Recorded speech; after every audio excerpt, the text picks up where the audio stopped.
नमस्ते। कभी सोचा है कि कुछ शहर रेगिस्तान में बस जाते हैं और कुछ पहाड़ों की चोटियों पर, या ये कि दुनिया की आधे से ज्यादा आबादी बस मुट्ठी भर देशों में ही क्यों रहती है? आज हम लोग इंसान और इस धरती के बड़े ही दिलचस्प रिश्ते को समझने के एक सफर पर निकल रहे हैं। तो चलिए शुरू करते हैं। ये सच में एक बहुत बड़ा सवाल है ना? लेकिन पता है, मानव भूगोल का काम ही यही है, इन बड़े बड़े सवालों के जवाब ढूंढना।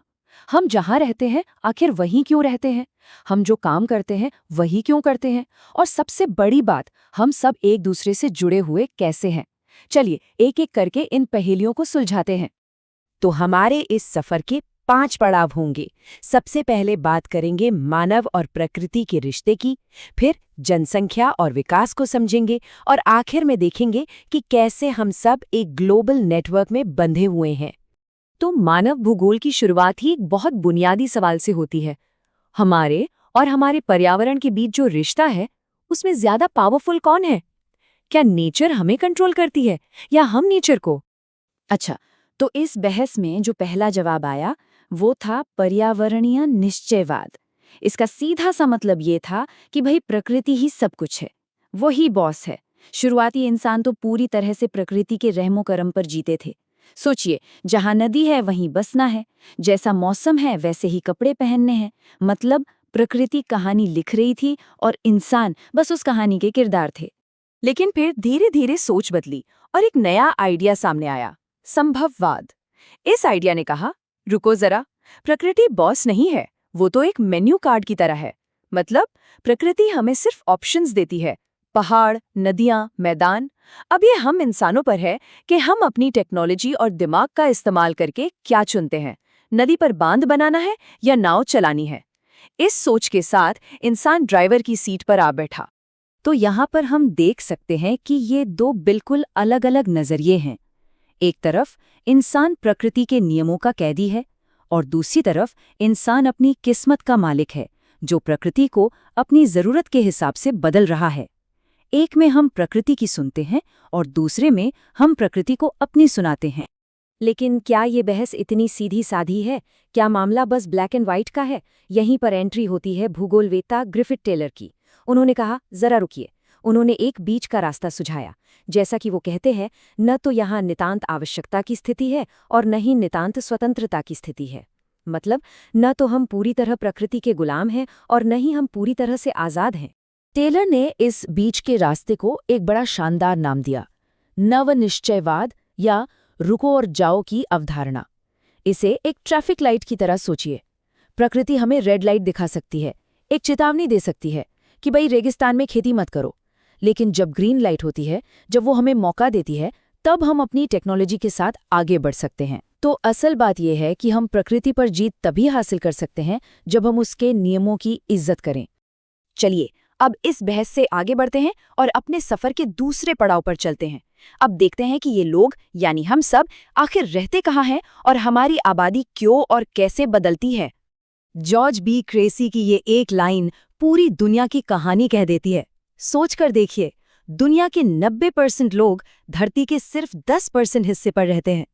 कुछ इलाके तो एकदम खचाखच भरे हुए हैं और ज्यादातर जमीन लगभग खाली पड़ी है, वीरान है। अब ये ग्राफ शायद थोड़ा मुश्किल लगे, पर ये असल में किसी भी देश की कहानी बताता है। इसे कहते हैं जनांकीय संक्रमण सिद्धांत। चलिए इसे तोड़कर समझते हैं। सबसे पहले स्टेज 1 देखिए। यहाँ जन्म दर भी बहुत ऊंची है और मृत्यु दर भी। मतलब जितने लोग पैदा हो रहे हैं, लगभग उतने ही मर भी रहे हैं। अब आते हैं स्टेज 2 पर। यहाँ हेल्थ केयर बेहतर होता है तो मृत्यु दर तेजी से नीचे गिरती है, लेकिन जन्म दर अभी भी ऊंची है। इसका नतीजा, जनसंख्या में एक जबरदस्त विस्फोट। और फिर आखिर में आता है स्टेज 3। यहाँ लोग ज्यादा पढ़े लिखे होते हैं, परिवार छोटे हो जाते हैं और जन्म दर भी नीचे आ जाती है और आबादी फिर से स्थिर हो जाती है। तो सवाल ये है कि लोग एक जगह से दूसरी जगह जाते क्यों हैं? इसके पीछे 2 तरह की ताकतें काम करती हैं। एक होते हैं प्रतिकर्ष कारक या पुश फैक्टर्स, जैसे बेरोजगारी या खराब हालात। ये वो चीजें हैं जो लोगों को एक जगह से धक्का देकर बाहर निकालती हैं। और दूसरे होते हैं आपकर्ष कारक या पुल फैक्टर्स, जैसे नौकरी के बेहतर मौके या शांति। ये वो चीजें हैं जो लोगों को एक नई जगह की तरफ खींचती हैं। तो एक धक्का देता है और दूसरा अपनी तरफ खींचता है। ठीक है, तो अब हमें ये तो समझ आ गया कि आबादी कहाँ है और क्यों है, लेकिन एक सवाल है, क्या ज्यादा आबादी का मतलब हमेशा ज्यादा तरक्की होता है? बिल्कुल नहीं। तो फिर सवाल ये उठता है कि हम किसी समाज की सफलता को मापते कैसे हैं? चलिए अब प्रगति के असली पैमानों पर एक नज़र डालते हैं। साल 1990 में पाकिस्तानी अर्थशास्त्री डॉक्टर महबूबुल हक ने एक बड़ा ही क्रांतिकारी विचार दुनिया के सामने रखा, मानव विकास। उन्होंने कहा कि देखो, विकास का असली मतलब सिर्फ पैसा या इकोनॉमी नहीं है। असली विकास का मतलब है लोगों के जीवन में विकल्पों को बढ़ाना, उन्हें एक बेहतर, एक सार्थक जीवन जीने का मौका देना। तो इस आइडिया के आधार पर आज संयुक्त राष्ट्र किसी भी देश के विकास को 3 बहुत ही बुनियादी चीजों पर मापता है। पहला है स्वास्थ्य, क्या वहां के लोग एक लंबा और स्वस्थ जीवन जी पा रहे हैं? दूसरा है शिक्षा, क्या उन्हें ज्ञान हासिल करने का मौका मिल रहा है? और तीसरा है संसाधनों तक पहुंच, क्या उनके पास एक ठीक-ठाक जिंदगी जीने के लिए जरूरी साधन है? बस यही 3 चीजें मिलकर बनाती हैं विकास का असली पैमाना। लेकिन सवाल अब भी वही है कि समाज इस विकास के लेवल तक पहुंचते कैसे हैं? इसका जवाब छिपा है उनकी आर्थिक गतिविधियों में, मतलब वो पैसा कैसे कमाते हैं। यही किसी भी देश की तरक्की का असली इंजन होता है। किसी भी इकोनॉमी की यात्रा को हम मोटे तौर पर 3 स्टेजेस में देख सकते हैं। शुरुआत होती है प्राथमिक क्रियाओं से, जहां हम सीधे जमीन से, प्रकृति से चीजें निकालते हैं, जैसे खेती करना या खदानों से खुदाई। फिर आता है दूसरा स्टेज, द्वितीयक क्रियाएं। यहाँ हम उस कच्चे माल को फैक्ट्रियों में ले जाकर नई चीजें बनाते हैं।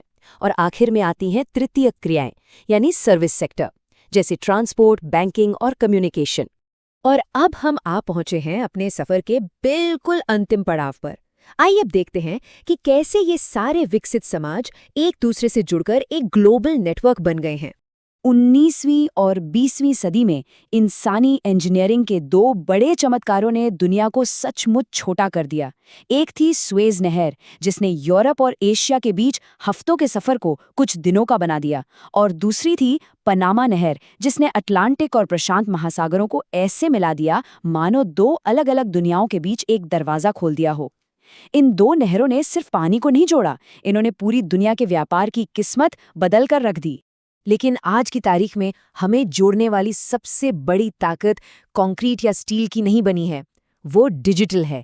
साइबर स्पेस यानी इंटरनेट, ये एक ऐसी अदृश्य दुनिया है जिसकी कोई सरहदें नहीं हैं, जहां एक आइडिया को दिल्ली से न्यूयॉर्क पहुंचने में सिर्फ एक क्लिक का वक्त लगता है।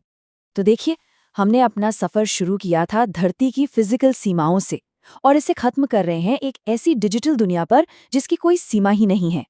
लेकिन ये एक बहुत बड़ा सवाल भी खड़ा करता है कि जब दुनिया में दूरियां खत्म हो गई हैं, तो अब हमारे सामने नई सरहदें कौन सी होंगी?